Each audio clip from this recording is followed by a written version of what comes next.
नमस्कार मित्रों, Kota online classes में आपका स्वागत है। आज वापस फिर ये टॉपिक है, हम लोग जो है 3 इसके लेक्चर आ चुके हैं। वर्ण विचार के 3 क्लासेज तो मैंने डाल चुका हूँ, क्योंकि थोड़ा बड़ा टॉपिक है, इस वजह से इसकी ज़्यादा क्लासेज बन रही है और मैं सोचता हूँ कि थोड़ी शॉर्ट रहे क्लासेज। ठीक है साथियों, ग्रामर के नोट्स अगर यही वाले नोट्स मंगवाने हैं तो ज़रूर बताइएगा। ये पूरे के पूरे नोट्स हैंड रिटन है जिन्हें मैं करवा रहा हूँ और आप लोग इन्हें मंगवा सकते हो, घर बैठे मंगवा सकते हो।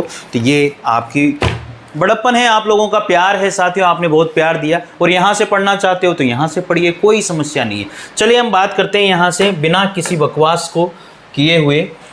सबसे पहले आज की जो क्लास है उसमें आते हैं नासिके व्यंजन। साथियों कौन सी? नासिके व्यंजन वाली क्लास है। अब नासिके व्यंजन से शुरू कर रहे हैं आज। इसके पहले का सारा कुछ पढ़ा दिया है। नासिके व्यंजन कौन कौन से आप सबको पता है। जब पंचम वर्ण होते हैं ना, वो सारे के सारे क्या होते हैं? नासिके व्यंजन होते हैं। अमंगणम, ये सब नासिके व्यंजन होते हैं, जिनको नाक से बोला जाता है। वे व्यंजन जिनका उच्चारण नाक की सहायता से होता है, ऐसे व्यंजन जिनका उच्चारण नाक की सहायता से होता है, उन्हें हम नासिके व्यंजन कहते हैं। और ये नासिके व्यंजन जो है कितने हैं? 5 हैं। और प्रत्येक वर्ग का अंतिम व्यंजन होता है, ये बात भी आपको ध्यान यहाँ पर रखनी है मेरे मित्रों। चले आगे बढ़ते हैं, इसी क्रम में आते हैं। अब यहाँ पर देखो, सबसे इंपॉर्टेंट बात ये आ जाती है। ठीक है, तो सबसे इंपॉर्टेंट बात क्या आ जाती है? ये आ जाती है, ये है नासिका के आधार पर ध्वनियों के भेद अलग अलग किए गए। नासिका के आधार पर ध्वनि, नासिके व्यंजन तो मैंने बता दिए। अब नासिका के आधार पर ध्वनियों के 2 भेद किए गए हैं, एक तो नासिके और एक अनुनासिके। नासिके, हवा का प्रमुख अंश केवल नाक से बाहर निकलता है, और अनुनासिका मतलब हवा का प्रमुख अंश नाक और मुख दोनों से ही बाहर निकलता है, वो अनुनासिक कहलाता है। नासिके मतलब जो नाक से ही हवा निकले, और अनुनासिक मतलब मुख और नाक दोनों से निकले, ऐसा प्रवाह। ये समझ में आ गई होगी बात। एक और होता है तीसरा नंबर इसका, अनुनासिक। क्या होता है? अनुनासिक। अनुनासिक क्या होता है? अनुनासिक। इसको हम लोग निर्नुनासिक भी कहते हैं। हवा का प्रमुख अंश केवल मुख से ही बाहर निकले। 3 प्रकार से हम लोग नासिके व्यंजन की बात करते हैं। एक तो क्या होता है, केवल जो हवा का प्रमुख अंश है वो केवल नाक से ही निकलता है, उसको नासिके कहते हैं। अगर नाक और मुख से निकलता है तो उसको अनुनासिक कहते हैं। और अनुनासिक जिसको निर्नुनासिक भी कहा जाता है, हवा का जो प्रमुख अंश है वो केवल मुख से ही बाहर निकले, उसको अनुनासिक या निर्नुनासिक कहा जाता है। तो ये इंपॉर्टेंट बातें थी जो थोड़ी सी मैंने आप लोगों को बता दी है। इसके बाद में साथियों अब बात करते हैं अनुस्वार और चंद्र बिंदु का प्रयोग। अनुस्वार और चंद्र बिंदु का प्रयोग कहाँ कहाँ पर किया जाता है, ये आप लोगों के लिए तत्सम और तद्भव के लिए बहुत इंपॉर्टेंट रहेगा। आप इसे थोड़ा सा ध्यान देना कि अनुस्वार तत्सम होता है या तद्भव होता है। चंद्र बिंदु जो होता है, जिसको हम लोग अनुनासिक कहते हैं, जो तत्सम होता है तद्भव होता है। ये चीज़ आप लोगों को यहाँ पर थोड़ी सी ध्यान देनी है। आगे बढ़ते हैं। अब ये देखो, अनुस्वार जो होता है वो तत्सम होता है, चंद्र बिंदु जो होता है जिसको बोलते हैं अनुनासिक, वो तद्भव होता है। ये चीज़ आपको थोड़ा सा ध्यान देना है। अनुस्वार का जो उच्चारण है वो केवल नाक से ही होता है, और चंद्र बिंदु जो अनुनासिक है साथियों, उसका जो है मुख और नाक दोनों से उच्चारण होता है। अब ये जहाँ जहाँ भी जिसके भी चंद्र बिंदु लगता है वो सब तद्भव शब्द होते हैं। लगभग 99.99 वो सब क्या होते हैं? तद्भव शब्द होते हैं। यहाँ तक कोई समस्या आपको नहीं होनी चाहिए। ठीक है, आगे बढ़ते हैं फिर इसी क्रम में। और जो अनुस्वार है वो तत्सम शब्द होते हैं, तो थोड़ा सा यहाँ पर तत्सम और तद्भव को भी आपको फायदा हो जाएगा। जिन पे अनुस्वार लगता है वो तद्भव है या तत्सम, वो तत्सम है, और जिन पर चंद्र बिंदु लगता है वो तद्भव शब्द हैं। उच्चारण स्वर के बाद होता है, अनुस्वार का उच्चारण स्वर के बाद होता है, और इसका उच्चारण स्वर के साथ होता है। याद रखना, अनुस्वार का उच्चारण स्वर के बाद होता है, और चंद्र बिंदु अनुनासिक का उच्चारण स्वर के साथ होता है। इस चीज का आप लोगों को ध्यान रखना है। नोट लगा के लिखा हुआ है, अनुनासिकता स्वरों का गुण माना जाता है। जो ये अनुनासिकता है साथियों, उसे हम लोग स्वर का ही गुण मानते हैं। इस बात पर आपको थोड़ा सा ध्यान रखना है। ठीक है, बढ़ते हैं आगे इसी क्रम में। आप लोगों का प्यार हमेशा मिलता रहेगा और मिल रहा है। बहुत अच्छे से आप लोग जो है वीडियो को अच्छे से शेयर कीजिए, लाइक तो ठोक दीजिए यार, कमेंट जरूर करना कैसी क्लासेस लगती है, सारी बातें आपको बतानी है। साथियों सेकंड नंबर पर आता है, हम लोगों ने वहाँ पर अभ्यंतर प्रयत्न अभी तक पढ़े हैं, अब हम लोग चलते हैं बाह्य प्रयत्न पर। नंबर 2 है बाह्य प्रयत्न के आधार पर व्यंजनों का वर्गीकरण। यहाँ पर हम लोग जो है सबसे पहले बात आती है प्राणवायु के आधार पर, प्राणवायु के आधार पर। साथियों बाह्य प्रयत्न के आधार पर व्यंजनों का वर्गीकरण कर रहे हैं, तो सबसे नंबर 1 पे आ रही है प्राणवायु के आधार पर वर्गीकरण। अब प्राणवायु के आधार पर वर्गीकरण 2 भागों में किया गया है, इस बात पर थोड़ा सा गौर फरमाइएगा। प्राणवायु के आधार पर सबसे पहला अल्प प्राण और दूसरा है साथियों महाप्राण। ये प्राणवायु के आधार पर किया गया है, और इनको अभ्यंतर और बाह्य प्रयत्न जो है साथियों उनमें भी अब हम दूसरा भाग पढ़ रहे हैं बाह्य प्रयत्न। बाह्य प्रयत्न में क्या क्या आते हैं, अल्प प्राण और महाप्राण आते हैं, और अल्प प्राण को भी अलग अलग बांटा गया है, महाप्राण को भी अलग अलग बांटा गया है। अब समझने की कोशिश करना यहाँ पर साथियों। और हम लोग जो है बाह्य प्रयत्न में सबसे पहले किस आधार पर बात कर रहे हैं, प्राणवायु के आधार पर बात कर रहे हैं। ठीक है, किस आधार पर, प्राणवायु के आधार पर बात कर रहे हैं साथियों यहाँ पर। ठीक है, ये प्राणवायु के आधार पर, प्राणवायु के आधार पर हम बात कर रहे हैं। तो सबसे पहले अल्प प्राण और दूसरा है महाप्राण। अब बात करते हैं यहाँ पर अल्प प्राण में वर्ग का पहला, दूसरा और तीसरा। अल्प प्राण में क्या होता है, वर्ग का पहला, तीसरा और पांचवा वर्ण आता है। ठीक है, अल्प प्राण में वर्ग का पहला, तीसरा, पांचवा यानी कि विषम संख्या आती है। टोटल कितने होते हैं, 15 होते हैं। यहाँ पर अ, आ, ई, ऊ, री, ए, औ। अब ये जो स्वर हैं वो भी इसमें होते हैं अल्प प्राण में, याद रखना स्वर भी अल्प प्राण में ही गिने जाते हैं। तो ये तो 15 तो ये हो गए, और ये हो गए 11, और इसी तरह से यहाँ पर साथियों ये अंतस्थ व्यंजन है 4, अंतस्थ व्यंजन है 4, य, र, ल, व, ये 4 अंतस्थ व्यंजन हो गए, और सभी स्वर हो गए 11। इस तरह से अल्प प्राण में टोटल कितने होंगे, 30। याद रख लेना, वर्ग का पहला, तीसरा और पांचवा।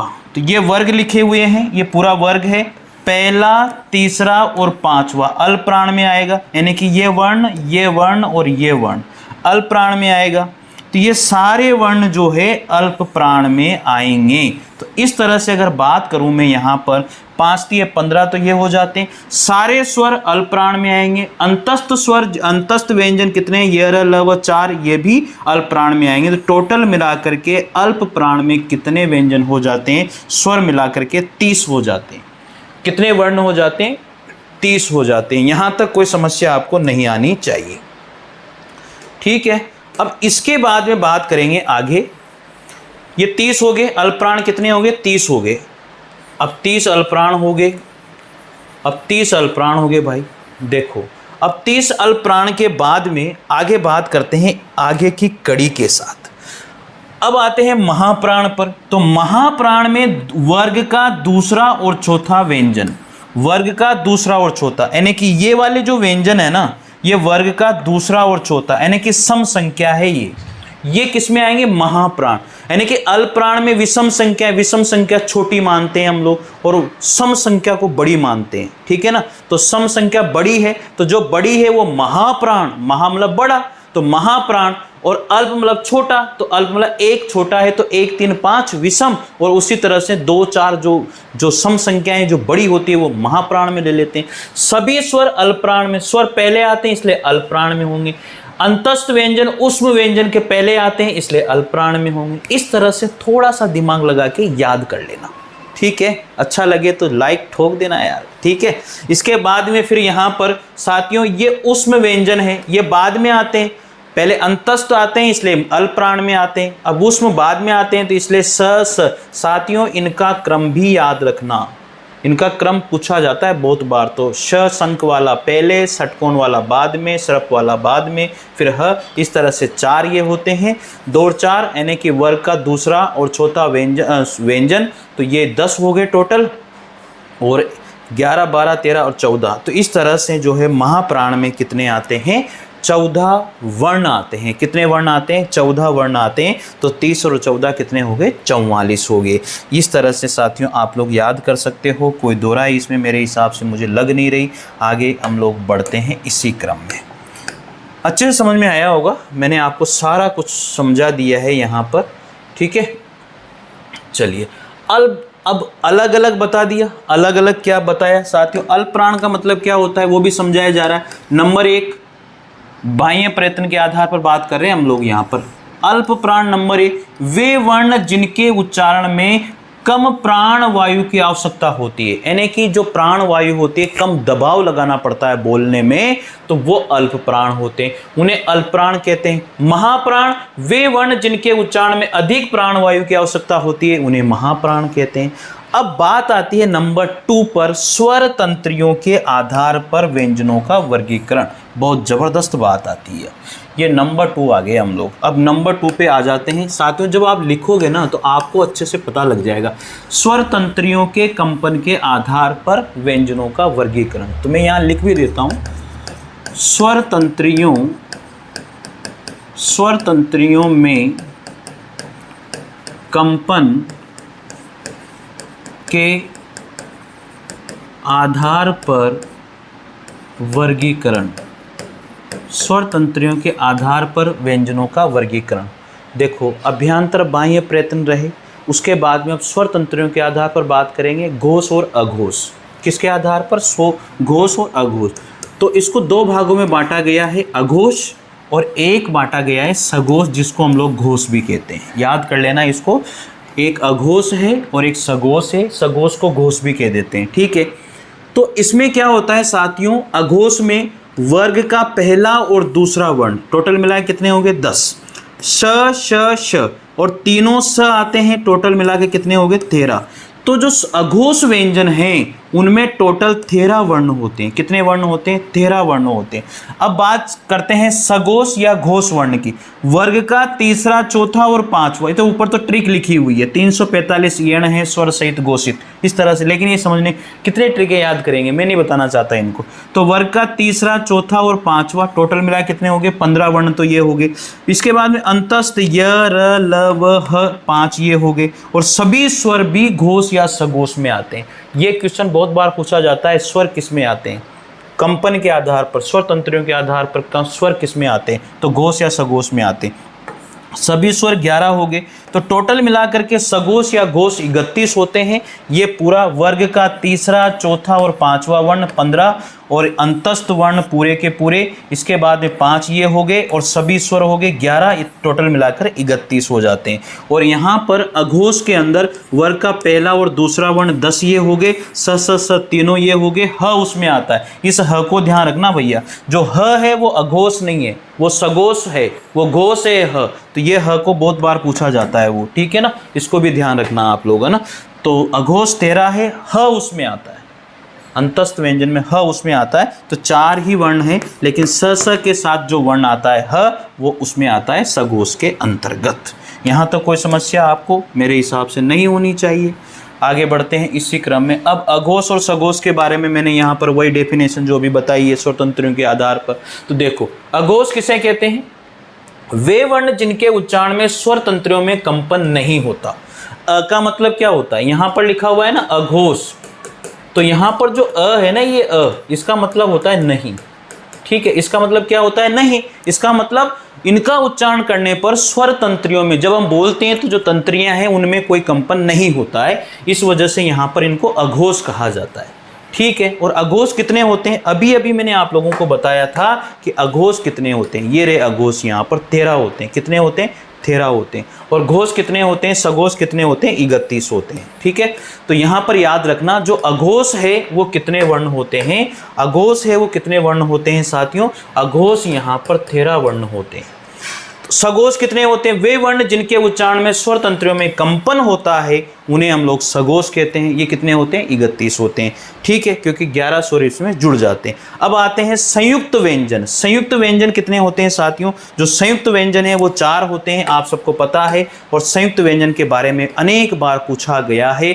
संयुक्त व्यंजन को थोड़ा सा आप लोगों को ध्यान देने वाली बात है और इसको ध्यान दे लेना। संयुक्त व्यंजन साथियों में टाइम खराब बिल्कुल नहीं करता हूं। मेरे को मतलब ही नहीं है कि लंबे चौड़े भाषणबाजी करो, नहीं, कुछ नहीं है। आपका टाइम आपके पास नहीं है यार, जिंदगी दांव पे लगी हुई है। आपका टाइम कैसे खराब कर सकता हूं? किसी को क्यों पढ़िए आपका टाइम खराब करेगा?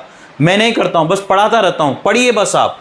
ठीक है, तो संयुक्त व्यंजन मतलब मिलकर के बने, इसलिए इसको संयुक्त व्यंजन कहते हैं। वह व्यंजन दो असमान व्यंजनों से मिलकर बने, दो असमान व्यंजनों से मिलकर बने, इसलिए उनको संयुक्त व्यंजन कह देते हैं। क, स और अ, ये क में हलंत, स में हलंत और अ लिख दिया पीछे तो श क्षत्रिय वाला बनता है। इसको अगर आपने ऐसे भी लिख दिया, जैसे क में आपने अ और इसके बाद में सीधा स लिख दिया आपने, हलंत नहीं लगेगा। फिर यहाँ पर हलंत नहीं लगाएंगे हम लोग, तो फिर यहाँ पर इसको ऐसे भी लिख सकते हैं, तो भी क्या ही बनेगा? श क्षत्रिय वाला ही बनेगा। श में अगर हलंत नहीं लगाया तो भी यही बनेगा। क के बाद में अ और स लिख दिया पूरा, तो भी क्षत्रिय वाला ही बनेगा। और ऐसे भी लिखा जा सकता है। तो क पे हलंत लगा दिया साथियों आपने, तो यहाँ पर अ लिखना बहुत ही जरूरी है। यहाँ पर अ लिखना बहुत ही जरूरी है। ठीक है, कोई दो राय नहीं है। पीछे अ लिख ही दिया इन्होंने, यहाँ पर भी अ लिख ही दिया, क्योंकि इनमें से अ साउंड तो निकलता ही है इस तरह से। तो मेल कर लेना, त फिर अ फिर र फिर अ त्र। यानी कि अगर आपको इसको लिखना चाहो तो आप कैसे लिख सकते हो? त अ और इसके बाद में फिर र, ऐसे भी लिख सकते हो आप, तो भी क्या बनेगा? त्रय बनेगा। इसके बाद में ज फिर अ फिर अय फिर अ।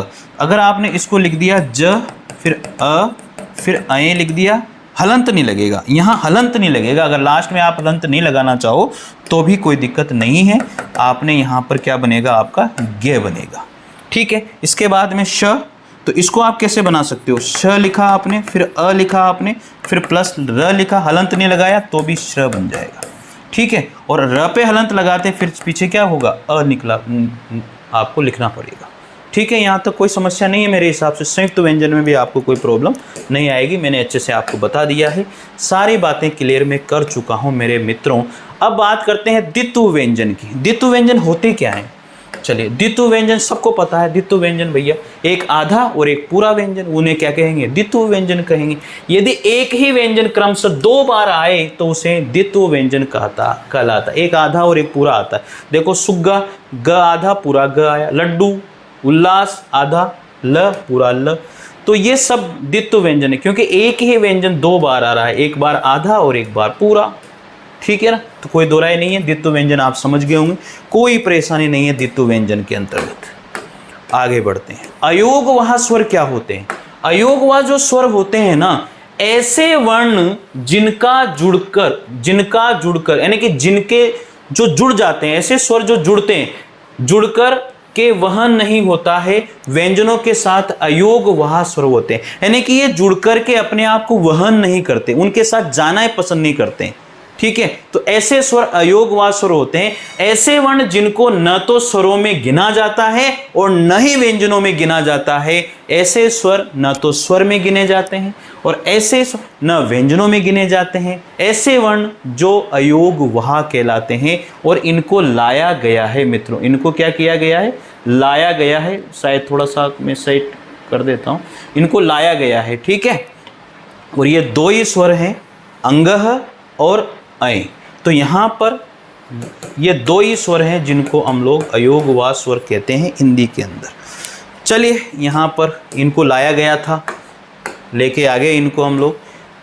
द्वि उक्ति या पुनरुक्ति, यदि एक जैसे शब्द साथ साथ आए तो उसे द्विरुक्ति या पुनरुक्ति कहते। एक जैसे ही शब्द साथ साथ आएंगे तो उनको पुनरुक्ति कहेंगे कहीं ना भैया, साथ साथ, पल पल, धीरे धीरे, क्षण क्षण, लाल लाल। एक ही शब्द रिपीट अगर होता है तो उसको द्विउक्ति या पुनरुक्ति शब्द कहा जाता है। इसके बाद में आगत ध्वनियाँ कौन कौन सी रही है? वे ध्वनियाँ जो मूलतः विदेशी भाषाओं की हैं और जैसे के जैसे हिंदी में प्रयुक्त होने लगी उन्हें हम लोग आगत ध्वनियाँ कहते हैं। वो हमने उनको लिया है और वो प्रयुक्त वैसी की वैसी होने लगी तो वो आगत ध्वनियाँ होगी। जैसे अंग्रेजी से हमने ये लिया है जिसको बोलते हैं कॉलेज, फिर नॉलेज, डॉक्टर, काफ़ी, ये सब आगत ध्वनियाँ हैं। है या नहीं है आगत ध्वनियाँ? बताओ। ठीक है, ये सब आगत ध्वनियाँ हमने ली है, ये वाली मात्रा। इसके बाद में अरबी पारसी से हमने ये 4 लिए हैं। क के नीचे नुक्ता, ख के नीचे ये इनके नीचे, तो ये अरबी पारसी है। क, ख, ग, ज, फ, इनके लिए नुक्ता लगाते हैं तो अरबी पारसी है। ठीक है, खाना, क्रिया, भोजन। खाना देखो यहाँ पर नुक्ता लगा दिया तो ये स्थान और जगह हो जाएगा। अगर सीधा खाना लिखेंगे तो क्रिया भी होती है और भोजन भी होता है, लेकिन खाना लिख दिया, नुक्ता लगा दिया तो खाना मतलब स्थान होता है या कोई जगह होती है। खत लिखा तो उसका खत लिखा तुमने तो दाढ़ी होती है। खत लिखा तो चिट्ठी या पत्री होता है।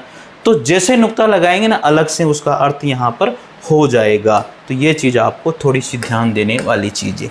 आगे बात करते हैं वर्तमान प्रचलन में आगत ध्वनियाँ कितनी हैं। वर्तमान प्रचलन में आगत ध्वनियाँ 4 ही हैं साथियों। एक तो ये है और एक ये है और एक ये है और एक ये है। ठीक है, जैसे कॉलेज, ये चंद्रबिंदु नहीं आता इसमें, इस तरह से आता। ख के नुक्ता लगा दिया, ज के नुक्ता लगा दिया, फ के नुक्ता लगा दिया। ये ग जो है ना अभी प्रचलित में कम है, तो ये 4 प्रचलित में हैं। ठीक है, आगे बात करते हैं उत्क्षिप्त वर्णों के प्रयोग के नियम। ये उत्क्षिप्त वर्ण आते हैं ना, ड और ढ। ये ढ लिखा उसके नीचे बिंदी, ढ लिखा उसके नीचे बंदी, तो ये कौन से उत्क्षिप्त वर्ण होते हैं? कौन से वर्ण होते हैं? उत्क्षिप्त वर्ण। तो नियम 1 है, उत्क्षिप्त वर्णों का प्रयोग शब्द के प्रारंभ में नहीं होता है। कभी भी उत्क्षिप्त वर्ण का प्रयोग शब्द के आरंभ में होगा ही नहीं, ये फिक्स है। तो ये भी चीज़ आपको ध्यान रखनी है, शब्द के प्रारंभ में किसी भी उत्क्षिप्त वर्ण का प्रयोग नहीं होता है। ठीक है, यहाँ तक कोई समस्या आपको नहीं होनी चाहिए। जैसे ढोल, ढोल ये उत्क्षिप्त वर्ण है, प्रारंभ होगा ही नहीं, कभी भी नहीं होगा। शब्द के पश्च में इस उत्क्षिप्त वर्ण का प्रारंभ होगा ही नहीं, मैंने आपको बता दिया था। दूसरा नियम क्या कहता है? उत्क्षिप्त वर्णों का प्रयोग शब्द के मध्य और अंत में होता है, प्रारंभ में नहीं होता, मध्य और अंत में होता है। ये हो रहा है यहाँ पर देखो, ड ड, उधर मारवाड़ वाड़, मध्य में या फिर अंत में होता है। नियम 3 क्या कहता है? उत्क्षिप्त वर्णों का प्रयोग अंग्रेजी के शब्दों में भी नहीं होता है। अंग्रेजी के शब्दों में भी इस उत्क्षिप्त वर्ण का प्रयोग नहीं होता है। जैसे रोड, तो यहाँ पर ये गलत है, उत्क्षिप्त वर्ण नहीं आएगा, रोड में कोई भी बिंदी नहीं लगेगी। डायमंड, क्राउड, उसी तरह से साउंड, बोर्ड, रेडियो, इन उत्क्षिप्त वर्णों का जो प्रयोग है वो अंग्रेजी वर्ड में नहीं होता है। नियम 4 है, उत्क्षिप्त वर्णों का प्रयोग तत्सम शब्दों में भी नहीं होता है। अगर तत्सम शब्द आप फिर वो तद्भव में चले जाएंगे तो तत्सम शब्दों में भी नहीं होता है। देखो षडानन, यहाँ पर बिंदी नहीं आएगी, षड्यंत्र वहाँ पर हलंत लगेगा, बिंदी नहीं आएगी। तो थोड़ा सा ये समझना। नियम 5 है, उत्क्षिप्त वर्णों का प्रयोग पंचम वर्ण या अनुस्वार अनुनासिक के साथ भी नहीं होता है। देखो कितने सारी बातें बता रहा हूँ मैं आप लोगों को। तो यहाँ पर पंडित ऐसे लिखते हैं, दंड, अंडा, खंड, पंडित, मंडन, दंड, सूंड, मुंडेर। ठीक है ना, तो ये याद रखना भैया, अनुस्वार अनुनासिक के साथ उत्क्षिप्त या पंचम वर्ण के साथ उत्क्षिप्त वर्ण का प्रयोग नहीं होता है। उत्क्षिप्त वर्ण तो ड के नीचे बिंदी और ढ के नीचे बिंदी, ये उत्क्षिप्त वर्ण है। अब यहाँ पर सबसे मुख्य बात आ जाती है, जो सबसे इंपॉर्टेंट बात है जो आपको ध्यान रखनी है। सबसे पहले कुल मूल वर्णों की संख्या कितनी है? 11, 33, टोटल 44 है। संयुक्ताक्षर सहित कुल मूल वर्णों की संख्या 4 + 44 टोटल 48 हो जाती है। संयुक्ताक्षर रहित कुल मूल वर्णों की संख्या कितनी हो जाती है? 4 - 48, तरह से 44 हो जाती है। कुल वर्णों की संख्या 52 होती है। अगर पूछा जाए कुल वर्णों की संख्या 52 है। बाल पोथी के अनुसार वर्णों की संख्या 49 है। की संख्या 3 वर्णों को छोड़कर ढ ढ ये उत्क्षिप्त वर्ण है और श्र, इनको छोड़कर 49 हो जाती है। ठीक है, अब आगे बात करते हैं। देखो बहुत ज़बरदस्त बातें, आपको एक एक चीज़ समझाने की कोशिश कर रहा हूँ। तो कुल मूल वर्ण 44 हैं। कुल मूल वर्ण कितने हैं? 44 हैं मित्रों। 11 स्वर हैं, 33 व्यंजन हैं। संयुक्ताक्षर 4 हैं, श, त्र, गे, श। अयोगवाह कितने हैं? 2 हैं। ये अयोगवाह कितने हैं? 2 हैं। अंग, अह। और उत्क्षिप्त वर्ण कितने हैं? 2 हैं, ढ और ढ, बिंदी लगती है नीचे, तो कुल वर्ण कितने हैं? 52। इस तरह से कुल वर्ण कितने हो जाते हैं? 52 हो जाते हैं मित्रों। तो आप लोग निश्चित रूप से इनको पढ़िए, लिखिए, समझिए, ठीक है। तो ये वर्ण विचार का जो टॉपिक है वो अपना ख़त्म होता है, और अब हम लोग करेंगे यहाँ पर अगला टॉपिक। ये वर्ण विश्लेषण वाला टॉपिक तो अपने है नहीं है, तो वर्ण विश्लेषण वाले टॉपिक को हम लोग नहीं करेंगे क्योंकि अपने है ही नहीं। तो जब नहीं है तो हम क्यों करें भैया। हिंदी शब्दकोश वाला टॉपिक कर लेंगे। तो हिंदी शब्दकोश वाला टॉपिक हम लोग जो है अगले वीडियो में करेंगे। तो मैंने वर्ण विचार वाला टॉपिक अब आप लोगों का ख़त्म हो गया है, और अगले टॉपिक में जो है हिंदी शब्दकोश देखना, इसको हम लोग शुरू करेंगे।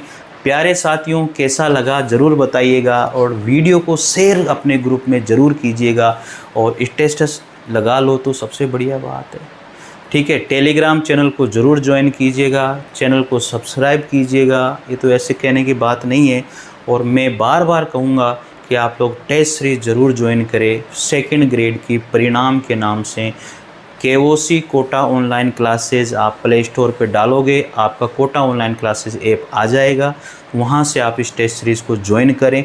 बहुत प्यारे क्वेश्चन है, ये सारी वीडियो आपको वहाँ पर मिल जाएगी यूट्यूब के साथ साथ। और नोट्स लेने हैं तो आप लोग मुझे कॉल करें, डिस्क्रिप्शन में मैंने नंबर दिए हुए हैं। तो धन्यवाद आप सभी का, आप लोगों ने प्यार दिया और इसी तरह प्यार देते रहिए। बहुत बहुत धन्यवाद, थैंक यू।